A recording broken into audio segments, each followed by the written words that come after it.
एक बात सुनो, हमने किसी तेरी तो मैं हल्का हम कुत्ते के बीच मेरी बात सुनो, तोड़ूंगा। आप मेरे क्या मैं तोड़ूंगा क्या मैं तोड़ूंगा और मैं भी तोड़ूंगी मैं। या तोड़ हाथ लगा के देखती हो। मैं पहले तोड़ और लगता है पहले पुलिस। निकल के दो हाथ में 24 मिनट हुआ यूं करते हुए चल दे दूंगा हां और पुलिस आती कोई चीज नहीं। अरे तेरी तेज नहीं पुलिस कोई नहीं कुत्ते हैं क्या? भाई जी तेरे कुत्तों में मेरी बात तो सुनो, आपके भाई मुझे मार रहे हैं पहले, मैंने नहीं मारा, मुझे नहीं पता उसने मुझे मारा पहले, वो बैठा आपके भाई साहब। तेरा न्याय को होगा तुम्हें रखेगी क्या मुझे अंदर जाना पड़े चलो कोई बात चलो ठीक है, मुझे मार मरवा दोगे क्या आप? मैं मरवा दूं मरना पड़े मैं गोली मार लूं अपने आप को अपने भाई के लिए ठीक है। तुम्हें गोली मार दूंगा आप जाओ, मैं परेशान हूँ सर जी। परेशान नहीं है, तेरे को मैं तोड़ूंगा। मुझे मारा, तेरे को तोड़ूंगा उसने मुझे मारा। तेरे को क्या मैं तोड़ूंगा कोर्ट में जाओ कोर्ट में। तेरे को क्या मैं तोड़ूंगा तेरी टांगें तोड़ूंगा बाहर नहीं छोड़ जाऊंगा मुझे आप मुझे भी मारेंगे ना? अरे ऐसा क्या हो रहा है देखना, ऐसा मैं बोल रहा है। तेरी तरफ से मुंह नहीं लगती। सारे बच गए मुझे कत्ल कर दिया हाँ, जाओ। जल्दी जाओ मेरे पास जाओ। मेरा मारा जो मेरे को मार के गए हैं वो, मैंने नहीं मारा उनको, पेटों में उन्होंने मुझे मारा। अगर मैंने सारे बेटे नहीं तेरे बीच भाई भाई मारो बाबा ने मैं ये तोड़ लगे पहला करके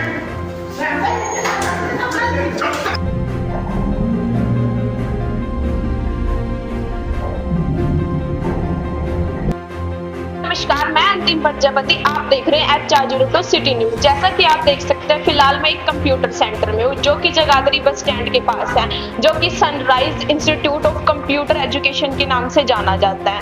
यहाँ के टीचर का कहना है, जिसका ये कंप्यूटर सेंटर है, कि उन पर कुछ दिनों से जानलेवा हमले हो रहे हैं। उनका कहना है कि ये जानलेवा हमले जहाँ पर ये कंप्यूटर सेंटर है लैंडलॉर्ड पर उनके मालिक द्वारा करवाए जा रहे हैं। आइए उनसे बातचीत करते हैं कि उनका क्या कहना है और उनके ऊपर ये जानलेवा हमले क्यों करवाए जा रहे हैं। नमस्कार सर।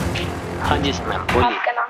मेरा नाम प्रदीप कुमार है मैम। तो आपका कहना है कि जो यहाँ के मालिक है उन पे आप जानलेवा हमले करवाए जा रहे हैं, क्यों करवाए जा रहे हैं सर? देखिए मैम, मेरा एक्चुअली इंस्टीट्यूट है सनराइज के नाम से, और पिछले लगभग 12-13 साल से मैं इस इंस्टीट्यूट में यहाँ पढ़ा रहा हूँ। और एक्चुअली जब स्टार्टिंग हुई थी यहाँ से 12-13 साल पहले, तो पहले क्या होता था कि जो है कि एग्रीमेंट वगैरह नहीं होते थे। लेकिन जब कोरोना काल आया तो आपको पता है कि सभी इंस्टीट्यूटों पे प्रॉब्लम्स आई, काफ़ी सारी प्रॉब्लम्स आई। तो उसमें आपको पता है कि मेरे सेंटर पे भी प्रॉब्लम आई होगी। आपको पता है 6-6, 7-7 महीने बंद रहे हैं इंस्टीट्यूट, अगर आप देखते हो। उसके बाद अगली बार दोबारा फिर आया और लगभग 4 महीने फिर भी बंद रहा। तो उस दौरान के भी हम लोगों से किराए लिए गए, किराए वसूल किए गए यहाँ पर में। अब आप ही देखिए कि जो इंसान कोरोना काल के अंदर भी अगर किराया लिया जा रहा है, तो ये जाहिर है कि हमारी क्या स्थिति होगी। वो इसलिए दे दिया, जबकि इस मालिक ने हमें 2 साल पहले भी ऐसी ही घटना की थी। हमारे सेंटर पर पे आकर के ही उन्होंने यहाँ पर मैं गाली गलौज की थी, और इसकी FIR मैंने जा करके सेक्टर 17 के अंदर अपनी जो है उसके बारे में बताया था। सेक्टर 17 के अंदर जाकर के वहां पर में, तो तब वहां प्रशासन से कुछ मदद मिली? प्रशासन से उस टाइम तो जो हमारी बात हुई थी यही हुई थी। ये फिर वहां जाकर के चुपचाप बोला, कुछ नहीं बोला वहां पर में। फिर कहता कोई नहीं, हम 2 साल का एक्सटेंड कर लेंगे वहां पर में, जो मैंने उनको बताया था। लेकिन इन्होंने क्या किया, 2 साल का नहीं मेरे से एग्रीमेंट किया। पता नहीं इनको पैसे पूछेगा था कि उसमें 11 महीने में पैसे नहीं लगते थे, शायद इन्होंने वो किया। लेकिन 2 साल का एग्रीमेंट नहीं किया इन्होंने, वो थोड़ा सा एक्सटेंड करके वो 11 महीने का बना दिया। और उसमें इन्होंने क्लोज डाल दिया कि वो 2 महीने का टाइम होता है उसमें खाली करने। लेकिन इस मालिक ने, जब ये मेरी डीड खत्म हुई 11 महीने की, उसी दौरान मेरा पेपर चल रहा था बच्चों का, और ये मालिक नीचे मेरे को जब 31 मार्च 2024 को जो ये डीड खत्म हो रही थी, तो इसने 30 तारीख को 29 तारीख को ही मेरी लाइट काट दी। और अब 16 दिन हो गए मैम, 16 दिन लगभग, हाँ 16-17 दिन हो चुके हैं इसको लाइट कटे हुए। लेकिन आज भी देखिए कि मैं कैसे गुजारा कर रहा हूँ। अगर आप मेरे चारों तरफ घूम के देखोगे, मैं कितने सारे, मैंने कम से कम इतने सारे, मैं 65,000 रुपए का इन्वर्टर, और कम से कम भी ये 22,500 का एक बैटरा, ये इतनी सारी चीजें मैं लेकर के आया हूँ खरीद के। आप इसके मेरे पे बिल तक पड़े। अब ये देखो कि मैं सेंटर तो बंद नहीं कर सकता, लेकिन मकान मालिक चाहता था कि मेरी लाइट इसने 2 साल पहले भी काटी थी, और उसका भी मेरे पास वीडियो। अगर मैं झूठ बोल रहा हूँ तो मेरे पास वीडियो नहीं होगा, इसका मतलब अगर मैं सच्चा हूँ तो वो जरूर इसके अंदर ही सारी चीजें हैं मैम। आपको मैं जो बता देता हूँ कि ये जो घटना हुई है उस दिन 30 तारीख को ही मुझे फोन कर रहा था, 30 शनिवार को, कि तू ना 1 तारीख को जैसे ही चढ़ेगा ना, तेरे को चढ़ने नहीं दूंगा मैं ऊपर। इसका मतलब इसकी मंशा थी कि हो, क्योंकि ये मुझे मुझे इसने क्या हुआ, ताले लगा दिए निचली जगह पे। तो यहाँ जबकि इस बिल्डिंग के अंदर दो और एक और है यहाँ पर में, मुथूट फाइनेंस के नाम से गोल्ड लोन का भी है। इनको जबकि मुथूट फाइनेंस का अलग है, रास्ता हमारा एक ही है नीचे का। अब इसने नीचे जाकर के ताले लगा दिए दोनों, हमारे जो नीचे का जो हमारा गेट है। अब जाहिर है कि हमने आना तो वही है, उसके बाद ऑफिस खुलेगा। अब इन्होंने क्या किया, जब तो मुझे धमकी मिली, तो इन्होंने मेरे जिस दिन मैं 1 तारीख को आया, जो कि इनका बड़ा भाई है राजीव अग्रवाल, उसको भी मैंने उस दिन फोन किया संडे को 31 तारीख को। लेकिन कोई वो कहता जी आप 1 तारीख को मिलना, हम बात कर लेंगे वहां पर में। लेकिन इससे पहले इसके जो बड़े भाई हैं संजय अग्रवाल, इन्होंने जो पेट्रोल पंप के मालिक हैं, ये यहाँ पर में चावला फिलिंग स्टेशन के नाम से है इनका यहाँ पर में, ये बड़े परेशान करते हैं। ये दिखावे में ही अगर जाओगे, अगर इनकी हकीकत देखोगे, जो कि मेरे पास वीडियो है वो मैं आपको दिखाऊंगा अपनी मोबाइल पर जो घटनाएं हो रही है मैडम, आपको मैं बता दूं सिलसिलेवार, क्योंकि ऐसे पता नहीं लगता। अगर मैं आधी अधूरी जानकारी दूं तो शायद लोगों को ये नहीं पता लगेगा हो क्या रहा है। जिस दिन मैंने 1 तारीख को यहाँ पहुंचा, तो मैंने देखा यहाँ पर मैं ताले लगे, क्योंकि मेरी 8 बजे क्लास होती है। 8 बजे क्लास होने के बाद अब आप ये देखिए कि 8 बजे क्लास होती है, तो और 9 बजे ताले लगे हों, तो मैं ऊपर कैसे जाऊंगा, क्योंकि मकान मालिक ने लगाए हुए हैं। अब वो गलती से उसने क्या हुआ कि उसने ताले खोले, तो जाहिर है कि मेरे ताले लगते थे कई सालों से, यानी कि 10-12 साल से मेरे पे ही चाबी थी, या मेरे पास थी या मुथूट फाइनेंस के बाद। लेकिन क्या हुआ कि वो ताले मैंने अपने लगाए वहां पर, क्योंकि मेरे लगते थे वहां पर में, क्योंकि इनके वो तो गलती से उसने वैसे उतार लिया, सोचा कि मैं बाद में लगा दूंगा। लेकिन इसके दिमाग में वो तो रहा नहीं चीजों को लेकर, तो हमने अपने ताले लगाए, क्योंकि हमारे लगते थे वहां पर, क्योंकि हमें तो 8 बजे खोलना और मालिक आता है 9 साढ़े 9 बजे। तो क्या मैं बच्चों को पढ़ाने के लिए इनका वेट करूं। अब इसको गुस्से में जो आया कि इसने अपने ताले क्यों लगाए, क्योंकि हमारे लगते थे, क्योंकि ये कब्जा दिखाना चाहता था इस जगह पे, जबकि मैं किराया अपने टाइम पे पेश करूं और बिजली का बिल इनका टाइम पे दे रहा हूं। क्योंकि इनके पास ये मुझे कई बार कैश का भी प्रलोभन दिया कि मुझे कैश दे दो, मुझे मतलब वो है कि कैश मुझे दे दो ताकि मैं आपको डिफॉल्टर शेयर कर दूं। लेकिन मैं हमेशा अकाउंट में पे करता हूं, मेरे पास सबूत है उन चीजों का, एग्रीमेंट भी है हमारे पास। लेकिन एक दिन क्या इसके दिमाग में है, 1 तारीख को इसने मेरे बोर्ड उतार के फेंकने स्टार्ट कर दिए। उसकी भी वीडियो मेरे पास प्रॉपर मौजूद है, अगर प्रशासन ही क्या कहता। लेकिन अब जो वीडियो मेरे पास मौजूद है, वो जब कोई आएगा तो मैं उसको दिखा सकता हूँ। कोई ये नहीं कहे कि इसने ऐसे ही बोला। और उस दिन मैंने 112 नंबर पे, मेरी मिसेज यहाँ बैठी हुई है, 112 नंबर पे भी डायल किया कि जी हमारा ये सामान उठा कर फेंके, लेकिन पुलिस प्रशासन भी वहां से आते हैं। उसका भी वीडियो है कि जो उन्होंने हमारे साथ किया, और पुलिस प्रशासन को भी बोल रहा हूँ, रंजीत सिंह उस टाइम मौजूद थे। वो अगर कोई बंदा कहता है ये झूठ बोल रहा है, उसका भी कोई ये नहीं कह सकता इसने ऐसे किया। वहां पर मुझे पुलिस प्रशासन जो आई वहां पर मैंने उनको कहा जी मेरा बोर्ड उतार रहे हैं, तब भी वो कुछ नहीं कर रहे। फिर मैंने बार बार बोला उनको, रंजीत सिंह जी आपके सामने हो रहा है, कल गवाही देनी तो मैं आपको बुलाऊंगा ना। फिर उन्होंने कहा भाई साहब रुक जाओ, ये इन्होंने मेरे बोर्ड उतारने की कोशिश की, और उसकी ही मैंने कंप्लेंट की थी एसपी साहब को 1 तारीख को मैंने इनकी कंप्लेंट डाली थी, जो कि तो वो एसपी साहब को मार्क होकर आई थी 2-3 तारीख को, और मैं एसपी साहब के पास भी पेश हुआ था उस दिन। तो एसपी साहब ने, जो कि विश्वजीत सिंह हुड्डा है जिनका नाम, उन्होंने मुझे आश्वासन, एसएचओ हैं जो विश्वजीत सिंह हुड्डा, उन्होंने मुझे आश्वासन दिया था कि आप निश्चित हो जाइए, आपकी बस मैं लाइट नहीं जुड़वा सकता, जो उतने दिन है वो कोर्ट ही जुड़वाएगा, उसमें मैं कुछ नहीं कर सकता। बस आपके ऊपर कोई ये वो नहीं कर सकते कि आपका तोड़फोड़ करेंगे या आपका ताला तोड़ेंगे, कोई भी उनकी तरफ से मुझे आश्वासन मिला था। मैं निश्चिंत हो गया था और मैं बड़े आराम से सोया। लेकिन उसके बाद जो घटना घटी 6 तारीख के दौरान, वो आप सोच भी नहीं सकते। जो मैं आपको वीडियो भेजूंगा, उनका भाई, बाकी की जो एक बार इनसे भी आप पूछ सकते हो कि उस दौरान घटना क्या हुई थी। एक बार मैडम, वो जो आप जब खड़े थे तो क्या हुआ, जरा ये मैडम आपको बताएंगे एक क्या हुआ था मैम वहाँ पर। नमस्कार। हाँ। मेरा नाम पूनम है। मैं सनराइज इंस्टीट्यूट में कंप्यूटर टीचर पढ़ाती हूँ, कंप्यूटर टीच करती हूँ। और ये घटना है 6 तारीख की, शाम 6 तारीख। तो उस टाइम क्या हुआ, मैं यहाँ अपने स्टेयर्स पे खड़ी थी, तो मुझे नीचे से आवाज आई शटर में कि कोई ताला वगैरह, कोई शटर खींच रहा है, कोई ताला लगा रहा है। तो मैंने जाके देखा कि वो हमारे तालों के साथ साथ अपने ताले वहां पर लगा रहे हैं। पता नहीं वो ताले तोड़ने की मंशा में थे या अपना लॉक करने की मंशा में थे। मैंने जाके विरोध किया, तो मैंने इतना ही बोला कि भाई साहब आप ताला ऐसे कैसे लगा सकते हो, हमारा बंद करोगे रास्ता तो हमें तो ऊपर जाना है, या फिर आप ताला खुला रखोगे तो हमारा तो ऊपर कोई भी तोड़फोड़ कर जाएगा, रात बेरात कोई भी नुकसान कर जाएगा। तो इन्होंने मेरी बात नहीं मानी। फिर क्या करा, इन्होंने गाली गलौज करी, मुझे सीधा से धक्का देके मार के, हाँ मारा, मैं पीछे को हो गई। तो मेरे हस्बैंड सुन के ऊपर से नीचे आए, वो ऊपर ही थे उस टाइम पे। मेरा बच्चा भी था ऊपर, 6 साल का बच्चा है, वो ऊपर ही रहा, मेरे हस्बैंड नीचे आ गए। तो मेरे हस्बैंड ने भी कहा फिर ऐसे कैसे कर रहे हो तुम, लेडीज के साथ ऐसे कैसे कर रहे हो। हाँ, तो मार पिटाई, तो गाली गलौज। तो उन्होंने फिर कुछ नहीं देखा, सीधा इनके ऊपर झपट गए, झपट्टा मारा, इनके साथ मारपीट करने लग गए। हाँ, तो फिर जब हमने देखा कि वो सारे हावी हो गए हमारे ऊपर, तो हमने अपना बचाव किया है। फिर 112 नंबर पर फोन किया है, तो वो पुलिस भी आई फिर वहां पर। तो पुलिस ने आके यहाँ पर सारा कुछ देखा कि क्या हो रहा है क्या नहीं हो रहा है, और फिर पुलिस देख के चली गई। हमसे कह दिया कि तुम थाने में आ जाओ, तो हम तो थाने में जाके चले गए। वो उसके बाद जो नीचे हमला हुआ ना, उसके बड़े भाई ने किया जो, उसके थोड़ी देर बाद उसका छोटा भाई आ रहा है ऊपर, और छोटे भाई ने इतनी बदसलूकी से यहाँ पर पेश आया। वो उसने क्या किया, आते ही सीधा हस्बैंड के ऊपर झपटा, वो उनके साथ मारपीट की, गाली गलौज की, उनके गले को दबा के खड़ा हो गया। वो सीधा मारने की कोशिश कर रहा था उनको। तो मैं बीच बचाव करने आई, तो फिर वो वहां पर मेरे साथ भी मारपीट करने लगा, और इतनी गंदी गंदी गालियां दे रहा था। तो मुझे भी बहुत उसने मतलब मारपीट की मेरे साथ भी। तो और आप देख सकते हो, मेरे पास इसका वीडियो है, मेरे पास प्रूफ है इसका, मैं दिखा सकती हूँ। तो आप ये इस वीडियो से देख सकते हो कि कैसे ये इनका जो इसमें चल रहा है। आवाज कर दो इसकी तेज। नहीं, आप एक बार बताओ, हमने क्या करा था बताओ। नहीं, आप मेरे यहाँ आए, एक बार बताओ, हमने क्या करा? हाँ, तो पहले एक बात सुनो, हमने किसी को मेरी बात तो सुनो, मेरी बात सुनो, आप मेरे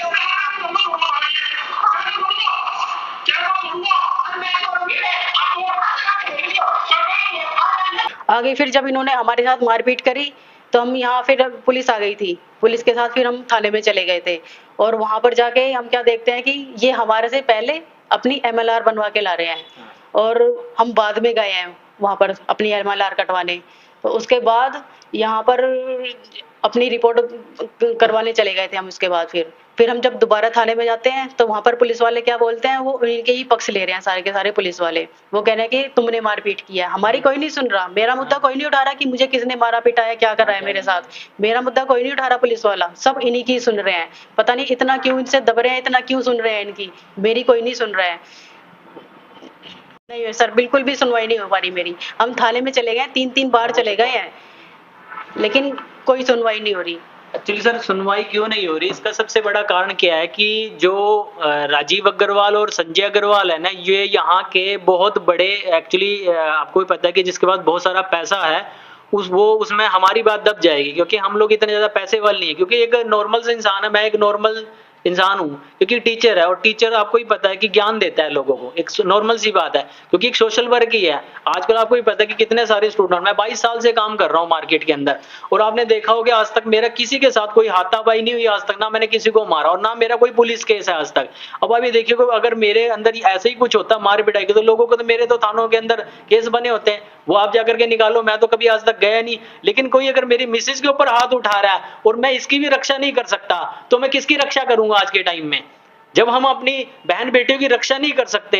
अब अभी देखिए कि हम एक सोशल काम कर रहे हैं, जाहिर है कि बच्चों को पढ़ाना एक सोशली काम होता है, जो इतने सालों से हम करते आ रहे हैं। अब आप ये नोट कीजिए सर कि जो हम इतने सारे बच्चे हमारे पास आते हैं, हम ज्ञान देते हैं कि भैया किसी को नहीं है, लेकिन हम ये भी सिखाते हैं कि कोई आपके ऊपर अटैक करे तो उसे बचाना भी है हमें। मैंने अपने अगर कोई काम किया है तो अपने बचाव में किया। वहां मेरा छोटा बच्चा वो इतना सहमा हुआ, अगर आप उससे मिल ले, उनसे बात करें। आज भी मैंने उनको जो फोन किया, कोई भी मैंने कहा कोई आएगा बेटा इस सेंटर पे, नहीं, वो मुझे क्या बोल रहा है वहां से, नहीं वहां लाला बैठा है वो मार देगा। तो अब ये देखिए कि उन बच्चों उनका क्या करें सर, मैं खुद परेशान हूं इन चीजों को। मेरे मिसेज की हालत मुझे पता कि कैसे है। जो इंसान किसी के गिरेबान पे हाथ डाल सकता है लेडीज के ऊपर, वो क्या नहीं कर सकता। जो वीडियोस में आप देखो कि अगर वो झूठ है तो ये वीडियोस भी झूठ होना चाहिए। अब वो इस बात से डरे हैं और हमसे ये कह रहे हैं कि कॉम्प्रोमाइज करो, कॉम्प्रोमाइज करो। अब ये देखो किस बात का कॉम्प्रोमाइज करें अब, कि वो एक लेडीज की उस पे बात कर रहे हैं वहां पर, और इसकी लेडीज को कोई पुलिस भी उठा नहीं रही है। वो हमें सर बार बार, और आज तक 3 बार डिबेट हुई है वहां पर, मैं 3 बार बुलाया वहां पर। मैं आज तक 3 आरोपी, तीनों के तीनों प्रॉपर पूरे तीनों पेश नहीं है, कभी एक गायब, कभी दूसरा गायब, कभी तीसरा, लेकिन हमें वहां बिठा लिया जाता है। और ये जाकर के कहता है कि जी वो आ रहे हैं, आज वो वहां हैं, और आज तक हम एक भी 3 बार वहां पुलिस स्टेशन में गए हैं, बस वहां जाकर के बैठ जाते हैं। और आप बताइए कि मैं एसपी साहब के पास भी अपनी इस वीडियो को भेज चुका हूं, जबकि उनके पास गन भी है, आज तक उनकी गन के ऊपर भी कोई काम नहीं हो रहा है। अरे भाई, जो इंसान अपने आप को गोली मार के और मुझे 302 मेरे को फांसी लगवा सकता है, तो वो क्या कुछ नहीं कर सकता। वो मुझे अभी भी धमकी दे रहा था कि मैं आपके ऊपर काउंटर केस बनाऊंगा, अपने भाई को छुरी मारूंगा और तुम्हारे ऊपर काउंटर केस बनाऊंगा। और प्लस नहीं कह रहा था, और मैं जब वहां से निकला, वहां से जब पुलिस स्टेशन से निकला, वहां भी मुझे धमकी मिली कि अगर तूने मुझसे समझौता नहीं किया तो जाहिर है मैं तेरा सामान सारा उठा के फेंक दूंगा। अब आपके ऊपर है, ये मीडिया है, मैंने ये सुना है कि सोशल जो मीडिया है वो इतनी ज्यादा अब्रोड है कि अगर किसी की बात उठाना चाहे तो वो दुनिया तक पहुंचाता है। मेरी एक्चुअली अनुरोध है पूरी मीडिया से कि कृपया करके मेरी इस आवाज को दबाई ना जाए और लोगों को ये दिखाया जाए कि देखिए हमारे देश के अंदर ये जो आज की दौर के अंदर सबसे मेन चीज है कि बेटी बचाओ बेटी पढ़ाओ। अरे बेटी बच तो रही है, पढ़ेगी कैसे? वो बेटी बच ही नहीं रही है। अरे बेटी तो बचाओ तभी तो पढ़ाएंगे, जब उसकी आवाज ही नहीं सुनी जाती कैसे करेंगे हम उन चीज को? मेरे प्रशासन से अनुरोध है कृपया करके अगर कोई मेरे लिए कोई कार्रवाई, मेरे ऊपर भी अगर मैंने कोई गलत किया है तो यार मेरे ऊपर कार्रवाई करो। मैं पुलिस से हाथ जोड़ करके बोल के आया पिछली, भैया मैं आ गया हूँ, जो कार्रवाई करनी है कर दो, लेकिन वहां से कुछ नहीं है। अरे ये तो वो ये बोल रहे हैं 107-51 ही है, ये तो कुछ भी नहीं है, इसका मतलब लड़की का कुछ हुआ ही नहीं, हम वीडियो पेश कर रहे हैं। कर ये तो आम बात है। तो अगर ये आम बात है तो खास तो बताओ क्या होगा? जब किसी की इज्जत लुट जाएगी तब खास होगा किसी चीज के लेकर के। इसलिए मेरे प्रशासन से अनुरोध है कि इस पे कार्रवाई करे। यहाँ पर मैं जो भी अभी जैसे मैं बता रहा हूँ कि अभी मैं अपने बेटे से मिला रहा हूँ जो इतना सहमा, बैठो बेटा पुत्र, यहाँ बैठ जाओ, ठीक है ना, आराम से। अब ये देखिए मेरा बेटा है यहाँ पर में, अब इसकी क्या चीजें हैं देखो। अब ये भी उस दिन दौरान यहाँ मौजूद था। अब इससे पूछ सकते हो कि बेटा वहां पर में जो आप जब लड़ाई हुई थी आप वहां पर में थे मौजूद? यहाँ पर में जब लड़ाई हुई थी तो किसने मारा था आपको, ये बताएंगे जरा कुछ? किसने मारा था आपको? लाले ने। लाले ने मारा था? अच्छा जी।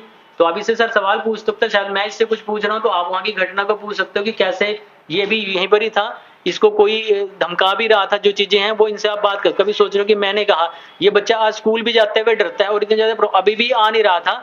अभी जो मैंने फोन किया कि इसको भेजना है तो कहता नहीं वहां लाला है वो उसे मार देगा। अब ये देखिए कि इनके पास पैसा, ये कुछ भी कर सकता है लेकिन प्रशासन इनका कुछ भी नहीं कर सकता। मेरा लगता है क्योंकि आज मुझे भी लगता है कि प्रशासन अगर चाहे तो बहुत कुछ, क्योंकि प्रशासन के पास ताकत बहुत हो सकती है, लेकिन मैं एक आम नागरिक हूँ, मैं अपनी बात आप तक पहुंचा सकता हूँ, मैं इतना ही कर सकता हूँ। अब आप जो बात करने चाहते हो मेरे बच्चे से कर सकते हो। ये मेरा बच्चा बैठा हुआ है यहाँ पर में, अब इसने भी वो घटना को देखा है, वो इसमें आप बात कर सकते हो। बेटा वहां पर में क्या हुआ था बताओगे जरा इनको, तभी जाके कार्रवाई होगी। नहीं तो ये कोई हमें नहीं सुनेंगे बेटा, हमें मार देंगे ना। ये तो क्या हो रहा था यहाँ पर बताओ इनको? यहाँ पर लड़ाई हुई थी, मम्मी के इधर छाती पे मारा था। हाँ। और नीचे भी लड़ाई हुई, ऊपर भी। नीचे किसने मारा था बेटा? लाले ने। लाले ने किसको मारा था? किस को मारा था लाले ने? आपको। और किसको मारा था? मम्मी को भी मारा था? हाँ मम्मी को मारा था ना। कहाँ मारा था वो भी? छाती पर। हाँ ये मार रहा था। देखो बताना क्या हुआ था उस दिन? नीचे भी लड़ाई हुई थी, ऊपर भी। हाँ। और पापा के एक स्टिक की बोतल मारी थी और एक मेरी। अच्छा आपकी बोतल भी मारी थी, प्लास्टिक वाली आपकी? मम्मा को भी मारा था आपकी? कहाँ पे मारा था? छाती पर। हाँ ये देखिए। और पापा के सर में बोतल मारा था। मेरे सर को भी उसने फोड़ा, जिसने सारा देखा। तो आप उस टाइम कहाँ छुप गए फिर यहाँ जाकर के? आप उनको बताते हैं यहाँ पर। हाँ नीचे छुप गया था, तो आप देख रहे थे सारी चीजें? मैं रो भी रहा था। हाँ ये देखो रो रहा था। ये देखिए अब ये ऐसी घटनाएं अगर ये बच्चे के साथ में हो रही है और लोग कह रहे हैं, प्रशासन कहते हैं कि यहाँ प्रशासन क्या कहती है, और वो मुझे याद है प्रशासन कह रही थी कि ये बच्चा वहां मौजूद नहीं था, और जबकि जब ये आया तो ये मेरे साथ भी नहीं गया जिस दिन ये घटना हुई। इतना डर चुका था। आप इस वीडियो से मैं देखिए कि ये इंसान कैसे बात कर रहा है। और वो बंदूक वाले इनसे पूछ सकते हो कि वो क्या घटना हुई थी बेटा, उसमें कोई गोली वाले वो भी कर रहे थे कुछ, क्या बोल रहे थे बेटा जरा बताओगे आप इनको? गोली मार दूंगा। अच्छा गोली मार दूंगा। और गंदी गंदी गाली भी दी थी। इतनी गंदी गाली दे रहा था? ये ले गोली लिया। किसको मार देंगे? मेरे पापा को ही मार देंगे और अपने कुछ, क्योंकि वो अब थोड़ा सा कॉन्ट्राडिक्ट सोचता है, शायद इसको वो बोलने में नहीं आ रहा। अब मैं भी सुन रहा था, मुझे भी लग रहा मुझे मारने के लिए कह रहे थे, पर जो मैंने वीडियो को दोबारा सुना तो शायद वो अपने को मारने को कह रहा था, लेकिन इसने जैसे सुना मैंने वो बताया उसमें से। कोई मैं झूठ तो बुलवाऊंगा नहीं, क्योंकि वीडियो से एक अपने तरीके से बोलेगा और मैं अपने तरीके से, क्योंकि वो हम बार बार सुन रहे थे तो वो बाद में बोला बोली मुझे मारने कह रहा था या दूसरे को, पर उसमें मारने की बात हुई है, जो कि वो आपको मैंने वीडियो जो दिखाया है वो रियल है सारी चीजें।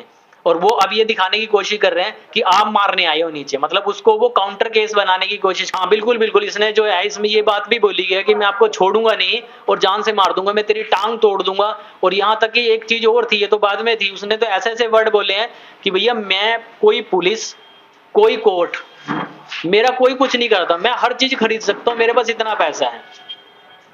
उस पर्सन की इतनी ताकत है, मैं हैरान हूं कि वो इतनी ताकत है, उसको वो पता लग रहा है, क्योंकि जो वीडियोस में किसी के घर में आ सके और उसके साथ मारपीट कर सकता है, तो जाहिर है वाकई में उसके प्रशासन के उसकी मुझे लग रहा है कि प्रशासन के ऊपर उसकी ज्यादा पकड़ है, ये मुझे लगता है। क्योंकि अगर अब तक कुछ होता तो मेरे को बार बार पुलिस स्टेशन नहीं बुलाया जाता वहां पर। वो मुझे बार बार दबाव बना रहे हैं, टॉर्चर कर रहे हैं मुझे। और यहाँ तक कि पहले जो ये हमारे संजय अग्रवाल, ये तो मुझे कई सालों से टॉर्चर कर रहे हैं। नीचे निकलता हूँ तब टॉर्चर करते हैं, ऊपर जाकर तो एक आदमी टॉर्चर होके क्या करेगा आदमी? आप खुद देखिए इन चीजों को लेकर के टॉर्चर कर रहा है। मेरा बच्चा आज डरा हुआ, आप इसको देख लीजिए। और एलिगेशन भी लगा रहा है और झूठे झूठे ये लगा रहा है कि मुझे मतलब ऊपर उसके करने के लिए तो ये लड़कियों के साथ रहता है। ऐसे ऐसे एलिगेशन लगा रहा था कि मेरे बच्चे भाग जाएं। और यहाँ तक कि मुझे धमकी मिल रही है कि भाई अगर तुम ये अगर सेंटर नहीं छोड़ेगा तो मैं तेरे पास में साथ में ही अपना एक जगह और खाली पड़ी है इसके ऊपर की रेंट की, तो इसमें इंग्लिश मेरे को भगाने के लिए, देखो धमकाने के लिए क्या कर रहा था कि मैं ये लड़की जो लेडीज वाला केस है इसे वापस ले लूं, कि मैं तेरे यहाँ पर मैं फ्री में कोर्स कराऊंगा, एक टीचर लेके आऊंगा और फ्री में कोर्स कराऊंगा और तेरा काम बंद कर दूंगा। मतलब ये अपना एक टीचर लेकर के, जिसकी एक अगर आप बाहर देखोगे तो लिखा भी हुआ वहां पर में इंग्लिश टीचर रिक्वायर्ड। इसका मतलब ये मुझे अब उस तरह तो वो नहीं कर रहा क्योंकि मैं समझौता करने के लिए तैयार नहीं उससे, तो जाहिर है तो फिर ये ऐसे ही काम कर रहा है और मुझे मारने की, मेरे बच्चों को मारने की धमकियां दे रहा है। मैंने ये आपसे प्रशासन से अनुरोध है, और जबकि मैंने एसपी साहब को भी वीडियो दे दी है लेकिन अभी तक कोई कार्रवाई नहीं हो रही है। तो मैं ये सोच रहा हूँ कि अब इससे ऊपर कहाँ जाऊं। मेरा एक्चुअली प्रशासन, मैंने ये सुना था कि अभी नायब सिंह सानी का भी मैंने एक भाषण सुना था जिसमें नायब सिंह सानी बोल रहे थे कि मैं एक पर्सन के लिए भी उसकी कोई कार्रवाई होती है तो उसके लिए भी मैं आपकी हेल्प करना है। मेरे नायब सिंह सैनी जो हमारे मुख्यमंत्री है, मेरा उनसे अनुरोध है कृपया करके हमें न्याय दीजिए। जो ये बच्चे मासूम बैठे हैं, जो डरे हुए हैं, जो आज सेंटर पे आते हैं डरते, ये बेचारा खाना भी अब नहीं खाता, अभी इसकी वीकनेस देख ही रही है। तो अब वो कहते हैं कि जब मैंने उनको एक्चुअली जिस दिन यह लड़ाई हुई, सबसे पहले जो आरोपी है सबसे ज्यादा, जिसने सबसे ज्यादा जघन्य अपराध किया है, वही सबसे पहले थाने में बैठा हुआ था वहां जाकर के और कह रहा था जी मेरे भाई को मारा, इसने हड्डी तोड़ दी, ऐसे झूठ बोल रहा है। मतलब सबसे पहले, जबकि हमें पुलिस लेकर के साथ जाएगी, तो हम एमएलआर कटवाएं या पुलिस को साथ जाएं? हमें पुलिस लेकर के घूम रही है, चक्कर कटवा रही है यहाँ से, और वो हमें नहीं सुन रही और पल पल की जानकारियां ऊपर तक जा रही हैं। तो जाहिर है कि प्रशासन से भी मुझे अब उम्मीद नहीं लग रही है, अगर वो इस पे कार्रवाई नहीं करता उचित। मैंने कार्रवाई के लिए वो, लेकिन वो मुझे बार बार समझौते के लिए मना रहे हैं कि समझौता कर लो, आप ये ले लो, आप ये ले लो। अब वो सारे फैसिलिटीज मुझे दे रही है, मुझे ऐसी फैसिलिटी नहीं चाहिए जो, क्योंकि मैं इसलिए कर रहा हूं क्योंकि जो डर मेरे बच्चे के अंदर बैठ गया है, आप इसकी शक्ल देखिए, जो डर मेरे बच्चे के अंदर बैठ गया वो उस लाला के अंदर भी होना चाहिए। ये राजीव अग्रवाल और ये संजय अग्रवाल और ये पवन कुमार हैं, ये इसके मुख्य वो हैं, वो कभी भी नहीं जाते, उनको तो फोन करके भी नहीं बुलाते, हमें बुलाते हैं, यानी कि हम दोषी हैं। मुझे ऐसा लगता है कि आज के टाइम में, आने वाला टाइम में ऐसा हो जाएगा कि जहां पर में हम लोगों को कोई भी जो क्राइम करेगा वो क्राइम करने वाले को गुनाहगार नहीं बताया जाएगा, जिसके होगा उसे गुनाहगार बताया जाएगा। मेरी प्रशासन से अनुरोध है कृपया इस पे कार्रवाई करें, और यह मुख्यमंत्री जी अगर इस बात को सुनते हैं तो कृपया वो इसका संज्ञान लें और मेरी मदद करें, नहीं तो मेरी जान माल का जो भी अगर कल कुछ होता है तो ये प्रशासन जिम्मेवार होगा। और ये मेरे जो यहाँ पर हमें इंस्टीट्यूट चल रहा है इसके ऊपर कुछ कार्रवाई नहीं हो रही, और मेरी लाइट काट दी है, इस पे भी कोई नहीं। अभी भी देखिए कि अंधेरा हो रखा है, अभी भी आप ला करके लाइट चेक कर सकते हो नीचे जाकर के कि वहां लाइट है या नहीं है। मेरी प्रशासन से अनुरोध है कृपया करके, मैं अपने दो बैटरी डेली की डेली चार्ज कर रहा हूँ, नीचे से घर पे जाता हूँ और तब लेकर के आता हूँ यहाँ पर मैं। अब ये बताओ कितनी ज्यादा गुंडागर्दी है, किसी से अगर पैसे बढ़वाने हो मेरे को कहते हैं 50% बढ़ दो, लेकिन जब कोई सामने आता है तब कहता है कुछ नहीं, हम तो खाली करवाना। ये हालत है इन लोगों की, सामने कुछ और पीठ पीछे कुछ और। अब ये बताइए कि मैं 15-16 दिन से लगातार बैटरियां घर से चार्ज करके लेके आ रहा हूँ, लाइट नहीं है मेरे इंस्टीट्यूट पे, क्योंकि मैं भी चाहता हूँ, मैं बच्चों का भविष्य नहीं खराब कर सकता, मैं बच्चों का भविष्य बनाना चाहता हूँ। पर मेरे को कुछ भी हो जाए पर मैं अपने बच्चों को पढ़ाना नहीं छोड़ूंगा। ये मेरी प्रशासन से अनुरोध है, कृपया करके एक इंस्टीट्यूट को बचाएं, और यहाँ पर में जो लोग बच्चे आते हैं इतने सारे पढ़ने, इनकी भी रक्षा होनी चाहिए। कल ये मुझे मारने के लिए मेरे बच्चों को कोई और को कुछ नुकसान पहुंचाए, कृपया करके इस पे कार्रवाई करें।